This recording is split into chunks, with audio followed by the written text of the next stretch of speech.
Muy buenas tardes, reciban el cordial saludo a nombre de Estudios Econométricos SAC. Bienvenidos a esta última actividad programada por aniversario. Cumplimos 5 años en el mercado nacional e internacional y lo celebramos con ustedes. El día de hoy tenemos un taller titulado Modelo de regresión lineal múltiple de series de tiempo con Python. Nos acompaña desde México el día de hoy el economista José de Jesús García Juárez. Él es economista e investigador. Adelante, estimado, puede iniciar con su ponencia. ¿Qué tal? Muchas gracias. Buenas tardes a todos. Bueno, el día de hoy vamos a revisar el modelo de regresión lineal múltiple. Vamos a dar una breve introducción. En realidad, más que taller, es despertar el interés por este tipo de herramientas que seas o no economista, en algún momento quizá te vayas a topar con ellas. Y definitivamente, aunque no esté en tu ámbito, pues muchas cosas que se hacen son planeadas a partir de este tipo de modelos. Vamos a proyectar aquí la presentación.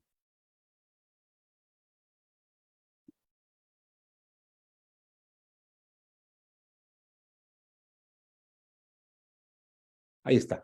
Vamos a revisar el caso de series de tiempo. Ahorita vamos a explicar cada término que voy mencionando, pero en este caso nos vamos a referir a las series de tiempo, que son pues los datos que están seriados, como su nombre lo dice, ¿sí? A través del tiempo, y vamos a dar algunos ejemplos. Pero antes de esto, quisiera arrancar con el nombre de la exposición, el nombre el título del tema, que es modelo de regresión lineal múltiple. Y para entender de qué vamos a hablar, quisiera partir de palabra por palabra, ¿no? ¿Qué es un modelo? Bueno, ahí se los puse. Sí, los modelos son esa representación simplificada. Lo podemos ver más fácilmente en un mapa, ¿no? Cuando hacemos un mapa, ocupamos hoy en día, pues ya más bien el teléfono, que viene ahí la aplicación del GPS, y nos va diciendo, pues, por dónde irnos. Hoy en día hasta el tráfico nos avisa si hay algún problema más adelante, de algún bache, alguna calle cerrada, etcétera. Pero es una abstracción de la realidad, ¿sí? Hay cosas que ese modelo no nos dice, ¿sí? Porque, pues, para poderlo manejar, necesita ser simplificado. Los modelos podemos observar en diferentes áreas de la ciencia, del conocimiento. Nada más que hay ciertas diferencias entre estos, ¿no? En el caso de las ciencias como la física, ¿sí? La química, quizá no tanto la biología y la medicina, la psicología, pero sí estas dos primeras, podemos hablar de que son modelos que relacionan variables de una manera más exacta, de una manera más rigurosa. Tenemos, por ejemplo, el caso de la ley de la gravedad, ¿verdad? La ley de la gravedad relaciona variables, ¿sí? En relación justamente a un cuerpo, ¿sí? Y su fuerza que ejerce sobre otro. Y esa relación, dado que, pues en ausencia de eh, muchos componentes que muchas veces pueden ser controlados, en el caso de la física, pues son exactos. Entonces podemos hablar de una relación determinista, como dice aquí la diapositiva. Sin embargo, conforme vamos escalando en ciencias menos exactas, ¿sí? Como el caso, por ejemplo, de la medicina, ¿sí? Donde algunos medicamentos funcionan para algunas personas y para otras no, debido a que tienen alguna condición genética o alguna característica singular. Pues así nos podemos ir alejando cada vez más en las ciencias diversas hasta llegar a las ciencias sociales. Y en las ciencias sociales ya definitivamente las relaciones no son deterministas, sino ya son relaciones que tienen un componente de probabilidad. Es decir, que puede pasar con cierto nivel de confianza, pero no necesariamente va a pasar, ¿sí? Entonces, en esas ciencias, en esas áreas del conocimiento, pues está la economía, ¿sí? También está la administración, ¿sí? Mercadotecnia, finanzas les puse aquí, está la sociología y todas las ciencias sociales. Desafortunadamente, aún y con los avances en inteligencia artificial hoy en día, pues nunca le vamos a pegar al 100% en el caso de la representación de los modelos económicos o de cualquier otro tipo, pero que sean sociales, ¿sí? Porque se mueven en un entorno de probabilidad, que es lo que, en lo que nos apoya la estadística. Ok, aquí les puse un video para observar las miles y millones de relaciones que pueden existir a lo largo de nuestra vida, ¿no? Y que a veces ni siquiera somos conscientes de ello.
Bueno, es un video desde el Big Bang hasta el día de hoy, ¿sí? Donde pues ha habido pues un recuento de todo, no sé si se escuchó, aquí me apareció un mensaje del audio, pero bueno, la intención es ver que pues, hay diversas relaciones que existen en nuestro entorno, llámese un entorno de medio ambiente, ¿sí? O llámese un entorno social.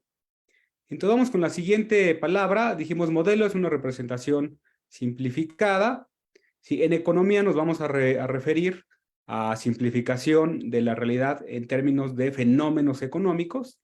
Entonces un fenómeno económico es una representación de las relaciones entre variables, como dice aquí, variables económicas, con la intención de explicar los fenómenos económicos. ¿Sí? ¿Para qué queremos lograr esto? Bueno, pues en un primer momento, para estimar el comportamiento de hoy, el comportamiento de las variables, ¿sí? En el presente. Y una vez que las tenemos en el presente, podemos, ¿sí? Inferir, ¿sí? Podemos hacer una inferencia de lo que puede pasar en el futuro y a partir de eso diseñar, ¿sí? Medidas de interés público, como es el caso de las políticas económicas, ¿verdad? Bueno, en el caso de la economía, ¿sí? Tenemos la econometría, que es esta rama de la economía, que se encarga de medir los fenómenos económicos y se apoya de la teoría económica, ¿sí? De las matemáticas y de la inferencia estadística, como lo acabo de mencionar. ¿Sí? Es muy importante qué papel juega cada una. Ahorita vamos a ver por qué, ¿sí? Dado que al buscar hacer conocimiento económico, al buscar hacer ciencia, pues necesitamos comprobarlo, necesitamos ser objetivos y para ello en muchas ocasiones caemos en la tentación, ¿verdad? De indicar que una cosa va a pasar si ocurre otra y se nos olvida que a veces estamos hablando, ¿sí? De variables que no necesariamente, ¿sí? Pudieran estar relacionadas, ¿sí? A pesar de que un modelo estadístico no lo diga, ¿sí? A veces se cae en esa mala tentación y queremos relacionar una cosa con la otra cuando no hay esa relación, ¿sí? Dado los fundamentos de la teoría económica. Entonces dijimos, van a ser relaciones entre variables, pero tenemos dos tipos de relaciones. Por un lado tenemos la relación entre variables, que le llamamos correlación, y por otro lado tenemos la relación de dependencia de las variables, ¿sí? Que podemos decirle que es una relación estadística. ¿Sí? La diferencia entre estas dos, ¿sí? Los economistas seguramente han muchas veces modelado estas dos. ¿Sí? La diferencia es que, aquí se los puse, la correlación tiene que ver con el sentido que llevan las variables y su intensidad, y la regresión tiene que ver con la tendencia y la forma. Aquí tenemos los coeficientes de correlación, ¿sí? Aquí nos da el sentido, ¿sí? Justamente lo que acabo de mencionar. Los coeficientes de relación, recordemos, ¿sí? Solamente están relacionando las variables. Esta es la tentación que a veces tenemos, ¿sí? El coeficiente de correlación solamente relaciona las variables. No está diciendo que una causa a la otra, ¿sí? Y en la regresión lo mismo, ¿sí? No estamos diciendo que son causales, ¿sí? Es una correlación que nos indica el grado de asociación. Por ejemplo, aquí, ¿sí? El grado de asociación es muy alto, ¿sí? Aquí se puede ver, sigue en una tendencia creciente, es cercano a 1, ¿verdad? Y en medio trazamos una línea recta que pasa justamente en el centro, donde hace más pequeñas las diferencias entre la línea y los puntos observados. ¿Sí? Esta es una regresión, ¿sí? Es una regresión que ajusta con esta línea los datos, ¿sí? De una manera óptima. Y este punto 7 es el nivel de asociación entre la variable en el eje horizontal y en el eje vertical. ¿Sí? Aquí está más disperso, aquí no hay asociación, aquí es inverso, por eso tiene signo negativo, etcétera, ¿no? Y podemos hablar de una relación lineal, donde es una línea recta, por eso dice modelo de regresión lineal, ¿sí? Es una línea recta. El modelo que vamos a estimar va a ser una línea recta, una línea recta. Si fuera un modelo de regresión no lineal, sí pudiera ser una curva, ¿verdad? Una curva, ¿sí? Por ejemplo, aquí podríamos ver una curva, pues grado 2, ¿no? Así como una parábola, tiene una función cuadrática, ¿sí? Pudiera ser grado 3, otra curva, ¿verdad? De tipo, pudiéramos tener un polinomio, ¿verdad? Grado 2, grado 3, etcétera, y ya serían relaciones no lineales. Pero para el caso de este modelo, va a ser una relación lineal. No va a haber ninguna variable, ¿sí? Que van a explicar a nuestra variable de interés que esté elevada al cuadrado, ¿sí? O al cubo, algún exponente. No va a ser el caso. ¿Okay? Entonces vamos a hacer una representación simplificada en función de una variable y otra, ¿sí? Que va a tener un comportamiento modelado de forma lineal. Y luego dice múltiple, ¿verdad? Dice modelo de regresión lineal múltiple. ¿Sí? Bueno, el múltiple es porque va a haber múltiples variables explicando nuestra variable de interés.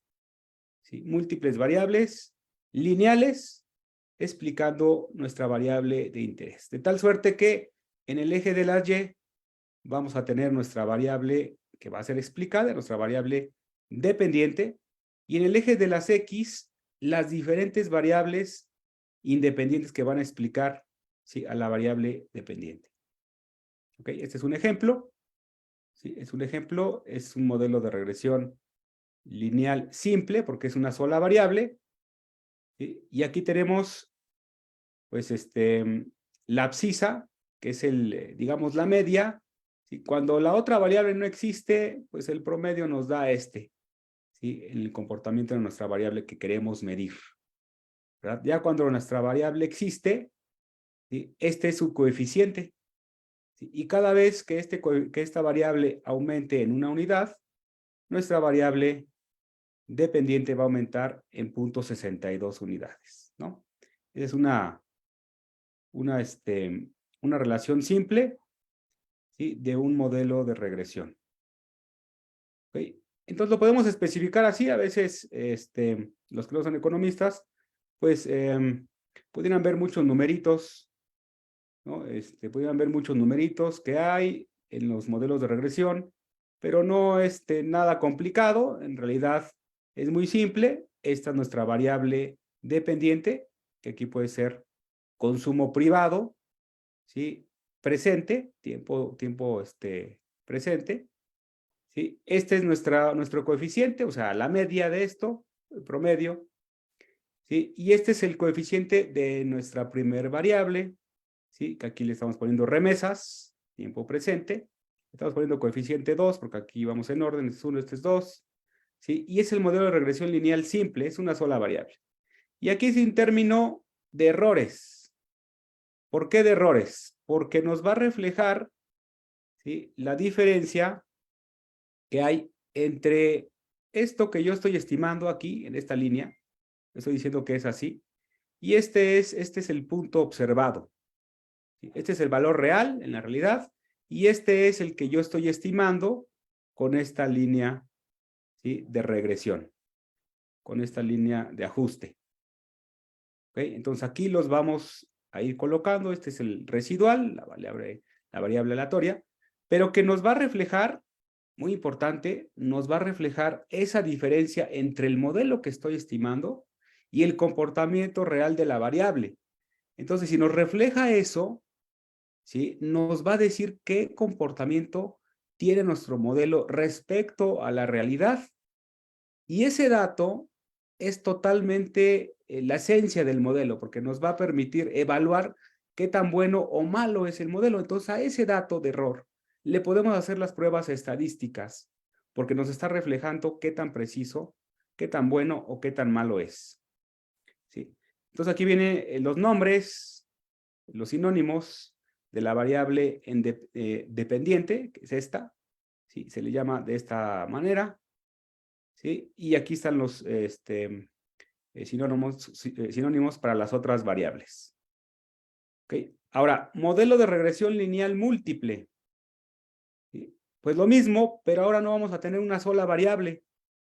Aquí está x2, ¿sí?, hasta xk.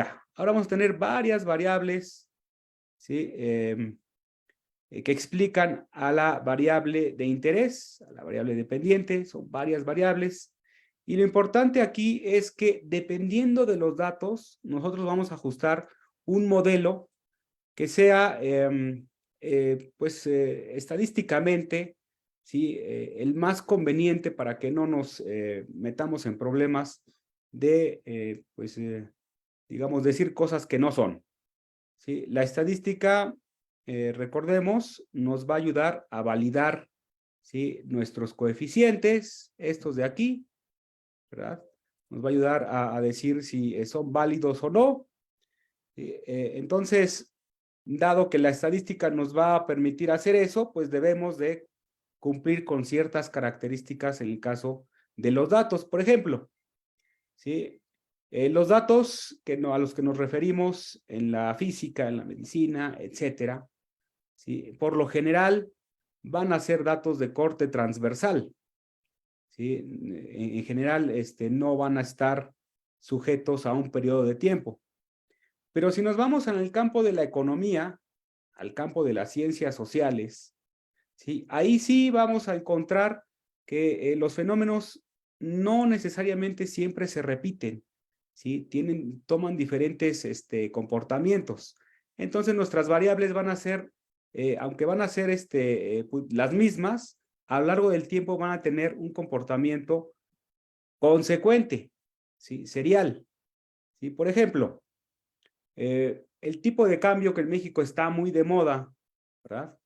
¿Sí? El tipo de cambio, ¿sí?, pues, de hoy, en relación al tipo de cambio ayer, pues es muy parecido. Quizá haya cambiado, pues, algunos centavos de peso, ¿no? Quizá haya, de un día para otro, pues a lo mejor un peso puede moverse, por lo mucho, pero no más. ¿Sí? Entonces tiene cierta seriación el dato. ¿Sí? En el caso de fenómenos, por ejemplo, atmosféricos, pues ahí sí, ¿no? O sea, un día puede estar totalmente asoleado y el otro día puede haber llovido, ¿sí?, y estar nublado y la temperatura es muy distinta. ¿sí? No necesariamente va a ser 1 o 2 grados, pueden ser 10 grados, ¿verdad? De un día para otro. Entonces los datos no están tan cercanos, ¿sí?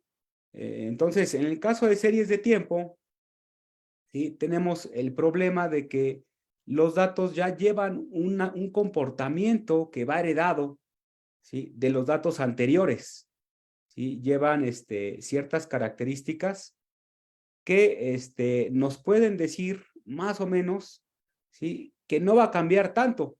Y eso dirían ustedes, bueno, eso nos hace más simple el trabajo. No, porque lo que queremos en economía es precisión. Lo que queremos es precisión y entre más cercanos estén los datos, necesita ser más preciso para que tu argumento tenga validez, ¿verdad?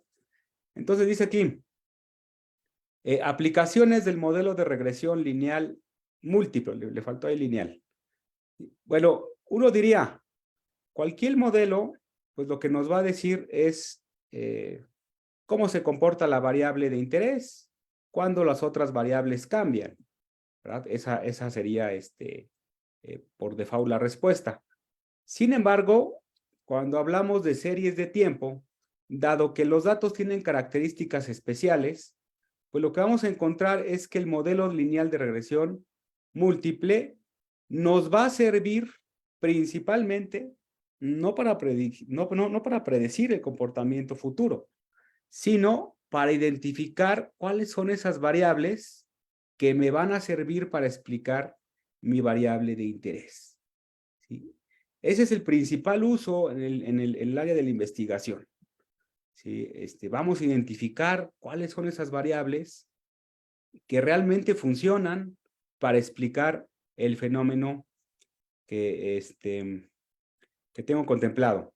Entonces, definitivamente sirve para la predicción, ¿sí? A veces en economía abusamos de los modelos para predecir. Recordemos que es una simplificación de la realidad y los fenómenos en el mundo pues son muchísimos y sobre todo cuando hablamos de comportamiento humano, ¿sí? Que cada decisión de un individuo puede influir en el comportamiento de una variable económica, ¿no? Medir el comportamiento de 130 millones de habitantes, que es la población de México, ¿sí? Respecto a alguna variable económica, pues no estaría sencilla, porque son 130 millones y porque cada uno de ellos tiene 60,000 neuronas. Entonces hacemos la multiplicación, pues podemos concluir que pueden ser diversos comportamientos, ¿sí? Dado el número tan grande de variabilidad que pueden tener esos comportamientos, ¿no? El otro motivo por el cual es importante la aplicación del modelo de regresión lineal múltiple es para detectar, ¿sí? Las interacciones, cómo se relacionan las variables, ¿sí? Que van a explicar, ¿sí? A la variable respuesta, ¿no? La que estamos buscando. Entonces, sí, vamos a saber si están relacionadas las variables con las que queremos explicar esa variable, ¿sí? Y eso es algo que sirve mucho para saber qué variables incluir, qué variables desechar, para que no me tiren abajo mi modelo. Y también, finalmente, identificar cuáles variables vienen a meter, ¿sí? Ruido, vienen a ser confusoras, ¿no? Le puse aquí. Ok, ahora, en economía, particularmente en macroeconomía, ¿sí? Tenemos diferentes tipos de modelos de regresión múltiple, ¿sí? Aquí se los puse.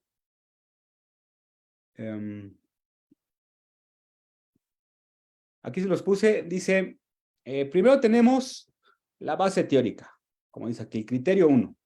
¿Sí? La base teórica es esto que les decía que es que la correlación no es causalidad, ¿sí? La regresión no es causalidad tampoco. Si que nosotros encontremos relaciones de causalidad, pues es simple y sencillamente a través de la teoría económica, a través de los fundamentos económicos, ¿sí? A través de la lógica, ¿sí? Económica, de la lógica del comportamiento de las relaciones económicas, ¿sí? Eso es lo que da sustento a las relaciones de causalidad y comprueban, ¿sí? O apoyan los resultados que tenemos en la econometría o en cualquier otra ciencia social, ¿sí? El siguiente criterio es definir los datos con los que vamos a trabajar, ¿sí?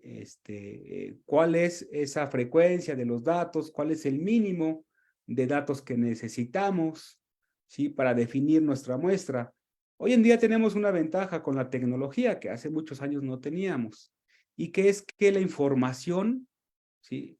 Es por grandes cantidades, ¿no? El Big Data concentra a través de la tecnología grandes cantidades de información, ¿sí? Y hoy en día, pues, esa ventaja se aprovecha para los algoritmos, ¿sí? Que ocupan, por ejemplo, las empresas, ¿sí? Que ocupan las redes sociales, desde luego, y todo lo que es la ciencia de datos, ¿verdad? Que justamente pues, un modelo de regresión lineal múltiple es una parte, la parte más fina, ¿sí? De la ciencia de datos, ¿sí? El análisis estadístico, ¿verdad? Entonces, el criterio 3, ¿sí? Vamos a definir, dado los datos, ¿sí? Dada la disposición de esa información, dada la teoría económica, vamos a definir cuál va a ser nuestro modelo, ¿sí? Que vamos a utilizar. En este caso, nuestro modelo es un modelo, ¿sí? De regresión lineal múltiple, el primerito pero existen otros, ¿sí? Que también se ocupan para series de tiempo y que son también multivariados, ¿sí? Por ejemplo, el ARIMA, ¿no? Los AR, ¿sí? Que esos son los que más trabajan en series de tiempo. Estos son univariados, sin embargo, trabajan con una variable, ¿sí? Que hace varias veces ese comportamiento, a veces en forma rezagada un periodo, o a veces 2 o 3 o más, ¿verdad? Entonces también pudiera entenderse como una variable, digo, como un modelo sí univariado, pero en su especificación puede ser, ¿sí? De tratamiento multivariado, dado que considera a la misma variable en diferentes momentos. Y en el caso de los modelos, ¿sí? De autorregresivos, donde ahora se incluye no nada más a otras variables, sino esas variables ahora pueden tener también rezagos, ¿sí? Ya no nada más las variables tal cual, como lo veíamos aquí en el modelo de regresión lineal múltiple, sino ahora esas variables las podemos manejar con cierto nivel de rezago, ¿verdad? Y son todos los modelos de vectores autorregresivos, que es este modelo multivariado. Y luego están los modelos dinámicos, y luego los de volatilidad, y los de paneles, ¿no? Bueno, vamos a concentrarnos en este modelo, en el de regresión lineal múltiple. Aquí está. Y esta es la metodología, ¿sí? Como habíamos dicho, tiene su base teórica. Nosotros ya tenemos una relación funcional, ¿sí? De acuerdo a la teoría económica, donde decimos, vamos a estimar, ¿sí? Es el comportamiento del consumo de las familias. Aquí le pusimos CP como consumo privado. Y este es un modelo justamente del taller de estudios econométricos que utilizamos en algún momento. Y aquí se va a estimar, ¿sí? Un modelo para el consumo. ¿Por qué el consumo es importante? ¿Por qué podemos pues estimar un modelo para el consumo? Bueno, recordemos que si nosotros queremos medir la riqueza de un país, ¿sí? Pues podemos dividir, ¿sí? La economía entre familias, empresas, gobierno, comercio exterior. Entonces, el componente de familias, que es el grueso de la población, que es el grueso del componente de la riqueza a nivel nacional, pues es el consumo privado, ¿sí? Y ese consumo privado lo estamos poniendo en función, ¿sí? De toda la actividad económica en el país. En México sería el PIB, ¿sí? En Perú es el PBI, solamente están intercambiadas sus iniciales. Y además, dado que somos a países, pues, de América Latina, ¿sí? Pues está aquí el tema de las remesas, que es muy importante. Sabemos que hay muchos connacionales que viven en Estados Unidos y envían recursos, ¿sí?, a sus países de origen con la intención de que sus familias, pues ya sea se ayuden o sus familias inviertan en una casa, ¿sí?, en algo. Casi siempre está el sueño americano de regresar a casa. Entonces, esos recursos regresan por parte de los migrantes al país de origen. Entonces, el consumo, obviamente, ¿sí?, para construir una casa, pues se requieren ladrillos, grava, arena, albañilería, etcétera, ¿sí? Para ayudar a las familias, pues, tienen un ingreso que van a consumir y se va a reflejar también en el consumo, ¿sí? Ahora, en la estimación, vamos a ajustar, ¿sí?, esa línea recta, esa línea de ajuste. Y aquí están los parámetros, por eso tienen un gorrito, ese parámetro estimado, ¿sí?, ese parámetro que de acuerdo al modelo, ¿sí?, queda asociado a esta estimación. Y finalmente, ya que tenemos la estimación del modelo, ¿sí?, ya hicimos la especificación, hacemos la estimación estadística, ¿sí?, ahora vamos a evaluar qué tan bueno es el modelo, ¿sí? Ahora vamos a evaluar desde la teoría económica, es decir, si la teoría económica nos está diciendo que la relación es directa o positiva, el modelo debe de confirmar eso. Si no confirma eso, pues está mal nuestro modelo. Tenemos que trabajar en nuevamente especificar el modelo o trabajar en los datos, se obtuvieron mal, ¿sí? Algo por ahí está fallando, ¿no? Además de esa evaluación o valoración del modelo, tenemos la evaluación estadística, ¿sí?, donde a través de la probabilidad, que es lo que les había mencionado al principio, nos vamos a mover, ¿sí?, en un espacio de probabilidad para describir los comportamientos de las variables, ¿sí? Bueno, a partir de esa probabilidad vamos a valorar, ¿sí?, qué tan significante es ese parámetro, ¿sí?, y el grado de asociación de, pues, todos los parámetros respecto a la variable que está siendo explicada y también de correlación de la variable que está siendo explicada y las variables que la están explicando. Y esa es la parte de valoración estadística.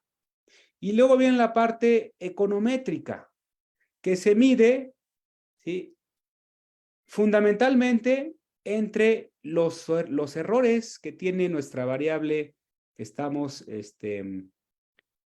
modelando, ¿sí?, nuestra variable predicha, y la variable real, ¿sí? ¿Cómo son esos errores?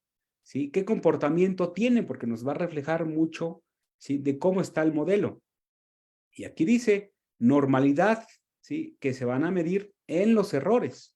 ¿Sí? Debe tener una distribución normal. Eso es lo más óptimo, lo conveniente para nuestros modelos econométricos. No deben de estar relacionados, sino deben tener un comportamiento que se pueda distinguir, ¿sí? Debe ser un comportamiento de dispersión, ¿sí? No debe de tener un comportamiento que podamos nosotros asociar, ¿sí?, a algún patrón, ¿sí? El comportamiento de la varianza, es cómo cambian los datos, ¿sí? La varianza de este error, pues debe ser más o menos homogénea, debe ser más o menos, ¿sí? Por eso se llama aquí heterocedasticidad. Lo que nosotros estaríamos buscando sería homocedasticidad en el comportamiento de los errores. Y tampoco deben de estar, digamos, relacionados, ¿verdad?, los errores de las variables, más bien el comportamiento reflejado en los errores de las variables, ¿sí?, que están explicando a nuestra variable de interés, que es la multicolinealidad, ¿sí? Esa sería, digamos, la parte de la econometría que debe satisfacer nuestro modelo, ¿sí? Aquí tengo las variables que especifiqué en ese modelo. Son variables para Perú. Entiendo que la mayoría de nuestros estudiantes son de Perú, ¿sí? Y tengo el consumo privado, ¿sí? Ahorita voy a explicar qué tratamiento les di. Tengo el Producto Interno Bruto, ¿sí?, el PBI, y también tengo las remesas. Entonces, vamos a explicar cómo es el comportamiento de estas variables en Excel, ¿sí? Y luego, ¿cómo lo vamos a modelar en Python? ¿Sí? Esta breve introducción a este taller es en Python, ¿sí? Particularmente porque Python sabemos que es un software libre, al igual que R, ¿sí? Lo podemos descargar sin tener ningún problema, ¿sí? Y la diferencia, quizá con otros programas, no sé, como EBU, SAS, Stata, el mismo R, etcétera, es que Python es un lenguaje de programación de los más usados, ¿sí? Además de que podemos utilizar la paquetería de Python para modelar diferentes comportamientos a través de la econometría o a través de la estadística nada más, ¿sí? Es un lenguaje también de programación. Entonces, pareciera que Python se está posicionando entre los softwares libres de mayor uso que nos va a permitir trabajar no nada más con programación, sino también con paquetería que pueda ser utilizada en diferentes áreas de la ciencia de datos, ¿sí? Y entre ellas la estadística. Antes la ciencia de datos y la estadística se utilizaban como sinónimos, ¿sí? Hoy en día hay un poquito de diferencia, ¿sí? Dado los avances tecnológicos y la disponibilidad de datos, ¿no?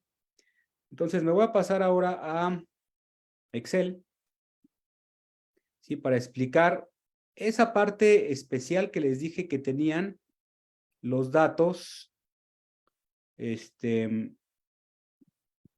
series de tiempo, ¿sí? Que son datos que son, pues, seriados, su nombre lo dice así, ¿no?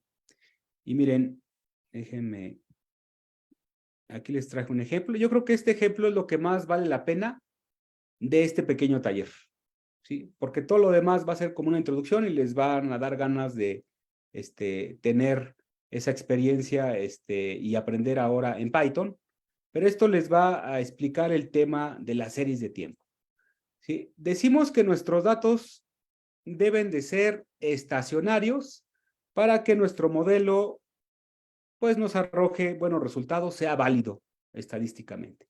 Pero ¿qué es esto de estacionario? ¿Qué es esto de estacionariedad? ¿Sí? Bueno, la estacionariedad de los datos, estadísticamente hablando, en su forma pues más simple y también su manera más, su representación débil, podemos decir que una serie de datos es estacionaria siempre y cuando, ¿sí?, sus componentes pues estén separados de su comportamiento. ¿Cuáles son los componentes que tienen una serie de tiempo? Bueno, pues recordemos que una serie de tiempo tiene una tendencia, ¿sí? Como por ejemplo esta. Esta variable tiene una tendencia, ¿sí? La tendencia es creciente, de 29, 46, etcétera, etcétera, hasta 656. Entonces tiene una tendencia. ¿Y cuál es el problema con la tendencia? Bueno, el problema con la tendencia es que si yo relaciono variables que no tienen nada que ver, ¿no? Como puede ser el tipo de cambio del euro respecto a los partidos que gana Messi en el Inter de Milán, pues dado que Messi va acumulando partidos, ¿sí? Algunos empata, algunos gana, algunos pierde, pero conforme va acumulando partidos, pues va a ir aumentando, ¿verdad? El número de partidos ganados. Y el otro, el tipo de cambio, pues como se va teniendo inflación, ¿sí? Muy probablemente el tipo de cambio vaya aumentando, vaya teniendo esa depreciación, ¿no? Entonces, no son variables que tengan que ver, pero si nosotros corremos una correlación, ¿sí? Nos va a dar pues una correlación alta porque pues, las dos son positivas, ¿verdad? Y tienen una tendencia. Entonces nos van a estar dando mentiras, nos va a decir que hay cierta dependencia, ¿sí? Por un lado, la teoría económica nos va a decir, pues no puede relacionar esto, ¿sí? Aquí está muy claro, pero hay veces que no está tan claro, hay veces que si dices, es que esta sí debe tener alguna relación, ¿verdad? porque yo pienso que este es el grado de asociación dados estos fenómenos económicos. Pero resulta que a lo mejor lo que estás asociando es tendencia. Entonces la serie la tienes que limpiar de la tendencia. Si otro componente es un componente estacional, ¿sí? Que tiene que ver con el comportamiento a través de un año. Otro es el componente de comportamiento cíclico, ¿sí? Que es dentro del año. Y otro es el componente aleatorio. Entonces, tenemos que buscar un tratamiento específicamente para las series de tiempo que limpie de esos problemas y podamos trabajar con datos limpios. ¿Sí? La manera en cómo lo hacemos, en cómo se hace, es muy parecido cuando nosotros calculamos una media estándar. ¿Sí? Nosotros calculamos una media estándar cuando a los datos de esa variable le restamos la media, ¿verdad? Le restamos la media, ¿sí? Y vamos a obtener el cero. Vamos a obtener un cero, es la media estándar, ¿verdad? Porque sacamos un promedio y restamos alrededor de los datos, la suma nos va a dar un cero. Es muy parecido aquí, pero aquí vamos a restar un dato contra otro, ¿sí? ¿En qué orden? En el orden en el que vienen acomodados, ¿sí? Para quitar la tendencia. Y les decía, esto quizás es lo más, nos va a reflejar, pues el motivo por el cual se hacen las diferencias en las series de tiempo. Miren, aquí estoy restando este contra este, me da 17, y corro la misma fórmula para que hagan lo mismo las demás celdas, y estos son los datos. Hasta aquí parece que no ha pasado nada. Estos datos fueron seleccionados a propósito, ¿sí? Para observar la tendencia y observar qué es lo que se corrige con la diferencia. ¿Por qué tenemos que diferenciar las series? En la segunda diferencia es donde ya ocurre la magia, ¿sí? Ya se revela qué es lo que pasa, ¿sí? En la segunda diferencia, ¿sí? Y aquí está, ¿sí? Ya tenemos una serie, ¿sí? Que ya no es, que ya no presenta tendencia, es un 8, ¿claro?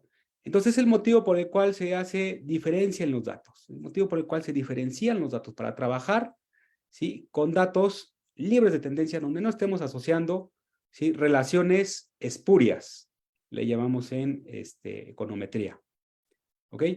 Normalmente en economía, en realidad, nada más recurrimos a una sola diferencia. ¿Sí? En realidad no llegamos a la segunda diferencia, salvo algunos casos muy excepcionales, pero normalmente ocupamos la primera diferencia. Bueno, en nuestros datos, ¿sí? Aquí está el consumo privado, son datos trimestrales, ¿sí? Y estos trimestrales, primero les sacamos el logaritmo, ¿sí? Trabajamos con una escala logarítmica, ¿sí? Y para reducir la escala, las magnitudes, hacerlas más convenientes. Y posteriormente tomamos la primera diferencia, ¿sí? Perdón, tomamos la tasa de crecimiento, ¿sí? Todavía aquí no hay diferencias, es la tasa de crecimiento, donde la calculamos de forma interanual, ¿sí? Que es como se sugiere, restamos el dato del primer trimestre, del 90, contra el del 91. Y lo mismo hacemos para el PIB y lo mismo hacemos para las remesas, ¿verdad? Después de que tenemos ya ese dato, ¿sí? Por ejemplo aquí, ¿sí? Aquí sacamos la primera diferencia. Este 1 me está indicando la primera diferencia, ¿sí? Este 1 es la primera diferencia, ¿sí? Ahí está. Y lo mismo para las demás series, ¿sí? La que está en logaritmo y la que está en niveles, ¿sí? A cada una le sacamos su primera diferencia. Logaritmo, niveles, logaritmo y tasa de crecimiento, ¿sí? Y tenemos la primera diferencia y lo mismo hacemos para el PIB y para las remesas. Y ya que tenemos esto, ¿sí?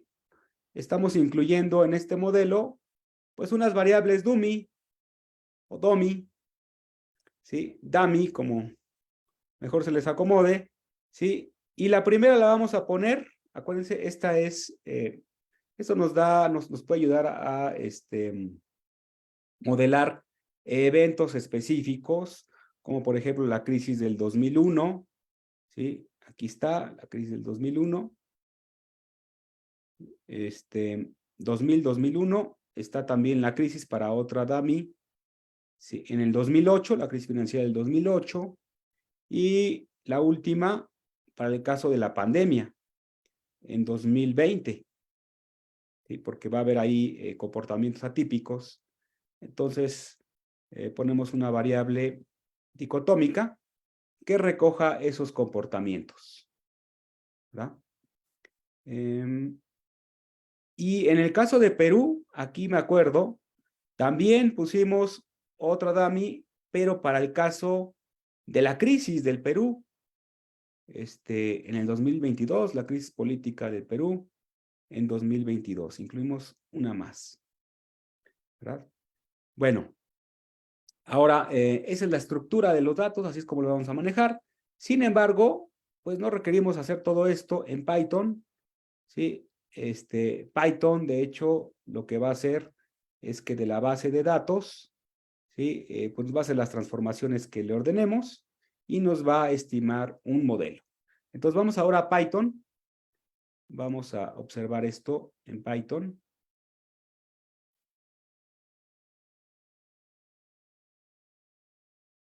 Aquí está.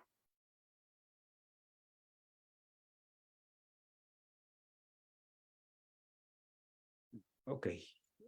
Solo para acá.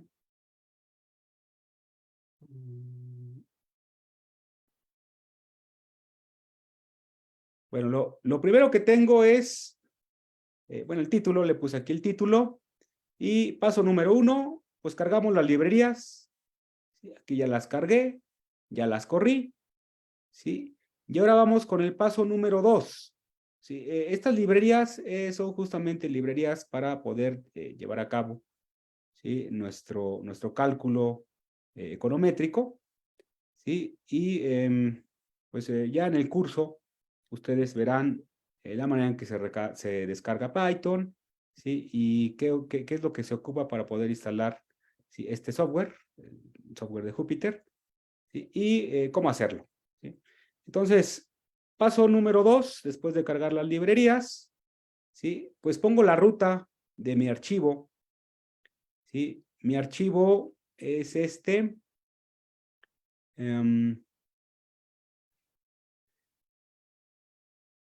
Déjenme quitar esto.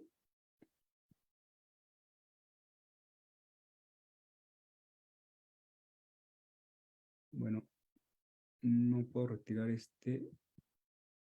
Un segundito, quiero quitar esta ventanita que me aparece para poder observar lo mismo que ustedes. Bueno, no. No lo encuentro y si no, creo que ya hasta pausé la reproducción. Ahí está. Bueno, voy a más o menos atinarle qué es lo que le había puesto aquí porque no encuentro. Ahí está, bueno, lo hice más para acá. Ahí está. Entonces, lo que le decía, pongo la ruta donde están mis datos. ¿Sí? Este es el archivo, data3, así se llama mi archivo de Excel, así le puse. Y también estoy referenciando la hoja. ¿Sí? Aquí está la hoja, nombre de la hoja. Le puse igual, ¿sí? Para no trabajar tanto. ¿Ok? Igual lo corremos. ¿Sí? Y ya está cargada mi base de datos en Python. ¿Sí? Ya tengo ahí el script que me dice y qué es cuál es la hoja a la que está referenciada Excel. Y paso número, pues, 2.1, ¿sí? Vamos a visualizarlo, a ver si esto pasa o no pasa. Efectivamente, ¿sí? Ya estoy visualizando mi hoja 3, ¿sí? Que es lo que habíamos observado, ¿sí? Es lo que estábamos viendo. Pues aquí hay un paso donde quiero visualizar las últimas también, tanto las primeras 5 como las últimas 5, para ver si está completo. Sí, efectivamente está visualizando, ahí está cargado, debidamente el archivo. Y ahora, pues vamos a revisar la estadística descriptiva, ¿sí?, de esos datos. Entonces aquí voy colocando los nombres que le puse a las variables, tanto las que dejé en niveles como las que fui transformando, ¿no? Y aquí tengo la descripción, ¿sí? Esta descripción se utiliza mucho para la ciencia de datos, ¿sí? La ciencia de datos ocupa mucho los datos descriptivos, gráficos, etcétera, ¿sí? Y aquí nos interesa, sí, para observar el comportamiento y saber qué modelo vamos a estimar, cuál es el modelo más conveniente, ¿sí?, para nuestro análisis.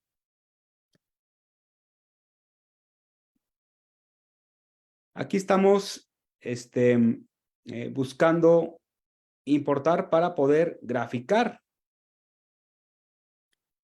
nuestras variables. Y bueno, aquí está el comportamiento, ¿sí? Estamos graficando el consumo privado en niveles en forma trimestral. Y podemos observar la tendencia. Podemos observar lo que les había comentado, ¿sí? Entonces, esta serie, por eso le teníamos que haber dado ese tratamiento, ¿sí? Debimos haberle dado el tratamiento de diferenciación. Ahora lo voy a hacer, pero en barras, ¿sí? Si se dan cuenta, teniendo el script, pues es mucho más fácil que hacerlo en Excel, ¿no? Teniendo ya las órdenes precapturadas, ya nada más cambiamos las variables. Bueno, pues ya que vimos que tiene tendencia, pues así a ojo no nos podemos quedar con la gráfica nada más. Tenemos que hacer una prueba estadística que se llama Dickey-Fuller por el autor, ¿sí? Entonces instalamos, ¿sí?, la prueba Dickey-Fuller, la importamos, ¿sí?, y empezamos a evaluar nuestros datos con esa prueba estadística que nos va a decir si esa variable que estamos valorando es estacionaria o no.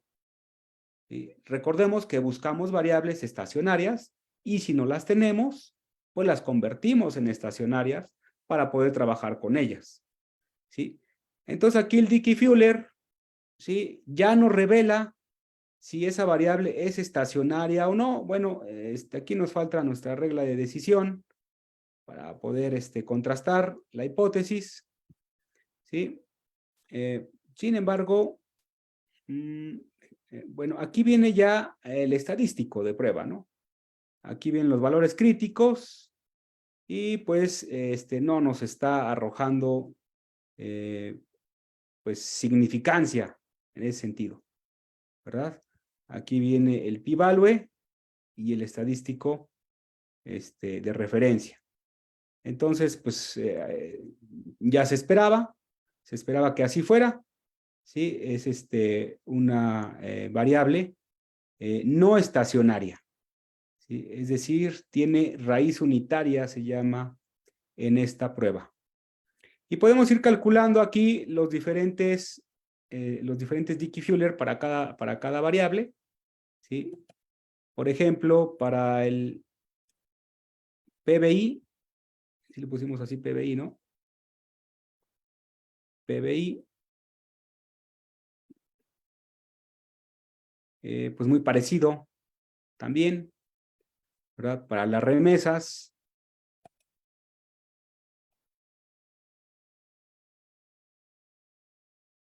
también muy parecido, son variables con componentes de una serie de tiempo y son variables no estacionarias. Entonces tenemos que hacer esas transformaciones, ¿sí? O simple y sencillamente referenciarlas del archivo de Excel que ya tenemos, que pues en nuestro caso es ese, ya tenemos las variables en pues transformadas, ¿no? Entonces, paso siguiente, vamos a pedirle que nos estime un modelo, ¿sí? Paso número 6, estimación del modelo de regresión lineal múltiple, pero este está en niveles, o sea, sin transformación, ¿sí? Pero está, perdón, está en primeras diferencias. De hecho, en niveles, sí, sin transformaciones, pero en primeras diferencias. Sí, ahí sí está. Y ahora que nos lo muestre, ya está ahí cargado. Y que nos lo muestre. Y ese es el modelo estimado, ¿sí? Por la paquetería. ¿Sí? Aquí podemos observar la significancia de nuestras variables. Esta es significativa, esta no. Sí, bueno, nuestro modelo tiene varios problemas. ¿Sí? Sin embargo, pues podemos especificar pues cuáles son esos problemas, ¿verdad? Podemos revisar, además de lo que ahí nos dice, ¿sí? La prueba de heterocedasticidad, ¿sí? También que de una vez conozcamos cómo está el tema de heterocedasticidad y pues que nos muestre los resultados. ¿Sí? Ok, bueno, también podemos calcular los residuos. ¿Sí? No voy a meter ya a la explicación de todo esto porque es un tema introductorio. La idea es darles una introducción de las funciones, de lo que podemos ver, de la potencia, del programa, de los cursos, del taller. ¿Sí? Y bueno, este programa para mí ha sido muy amigable. ¿Sí? Yo casi siempre había trabajado con SAS. Y es un poco más complicado la programación. Además de que hay menos información en la web de la que hay de Python y va creciendo pues con el tiempo, ¿verdad? Bueno, les voy a enseñar los resultados, ¿sí? Los resultados que se obtuvieron, ¿sí? Con los diferentes modelos. Un segundo. Les voy a poner aquí qué fue lo que obtuvimos en este ejercicio que hicimos en el taller.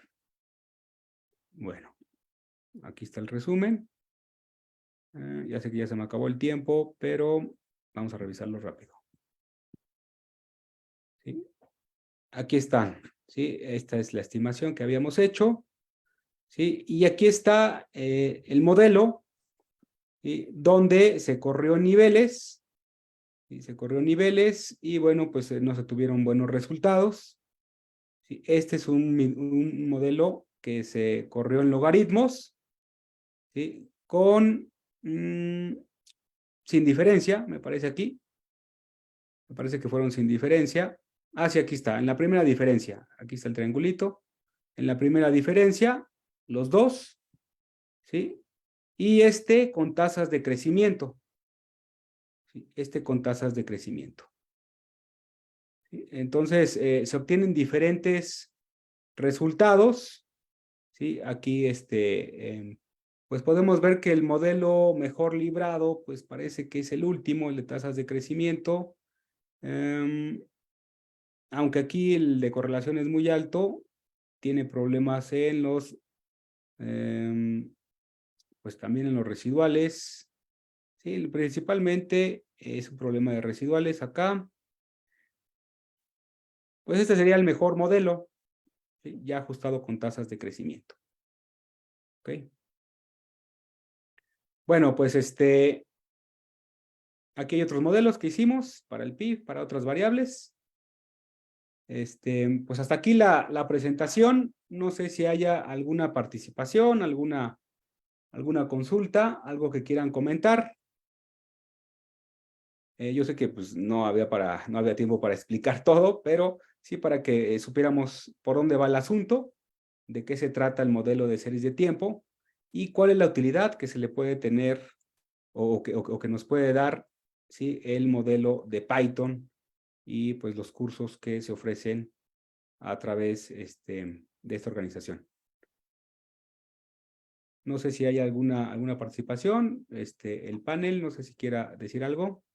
Sí, muchas gracias, colega José Jesús García Juárez, que es economista de la República de México. Agradecerte por haber participado, pues, en las actividades por el 5º aniversario de Estudios Econométricos. También extender un cordial saludo a los jóvenes que vienen participando y también hacer la invitación para que puedan participar en los diferentes programas de capacitación que se van a aperturar en este agosto y también en septiembre, que tenemos un diplomado que es en econometría aplicada con Python, ¿está bien? Toda la información está en los canales digitales del área de marketing y también vamos a continuar siempre los viernes con los talleres, conferencias que son muy importantes para los jóvenes investigadores y un abrazo a la distancia a cada uno de ustedes por haber participado en los talleres por el 5º aniversario de Estudios Econométricos. Un abrazo, colega Jesús, de la República del Perú de Estudios Econométricos. Gracias, Jesús. Muchas gracias a ustedes. Un abrazo también. Un placer. Hasta luego.